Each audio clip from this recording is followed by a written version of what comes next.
2026 खरं तर 14 जानेवारी 2014ला सुप्रीम कोर्टाचा निकाल आला रात्रीचा आणि खऱ्या अर्थानं 17 जानेवारीला विठोबा रुक्माई मुक्ती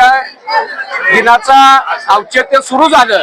परंतु मंदिर समितीने 17 जानेवारी हा दिवस परिवर्तन दिवस म्हणून साजराच केला आणि त्यानंतर ही परंपरा पुढच्या वर्षामध्ये खंडित झाली। खरं तर हा वारकऱ्यांसाठी आणि एकूण विठ्ठल भक्तांसाठी ऐतिहासिक निर्णय होता, परंतु पुढच्याच वर्षी वाक्य खंडित झाली, परंपरा सुरू ठेवली पाहिजे या प्रामाणिक हेतूनं विठोबा रुक्माई मुक्ती आंदोलनाच्या वतीनं 17 जानेवारी हा विठोबा रुक्माई मुक्ती दिन म्हणून आम्ही दरवर्षी साजरा करतो। दरवर्षी भजन कीर्तन व्याख्यान चर्चासत्र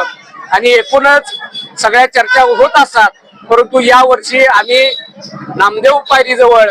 संत शिरोमणी नामदेवांच्या पायरीजवळ वारकऱ्यांना विठ्ठल भक्तांना लाडू वाटप करून हा दिवस साजरा केलेला आहे। कोंडा चले मागे पुढे परब्रह्म सावळे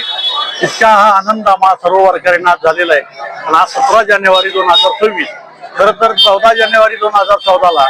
या परमदयाळू पांडुरंगाच्या या संपूर्ण असलेल्या मूर्तीला किंबहुना या मंदिराला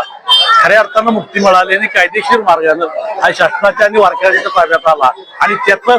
त्याची आठवण म्हणून आम्ही वारकरी दरवर्षी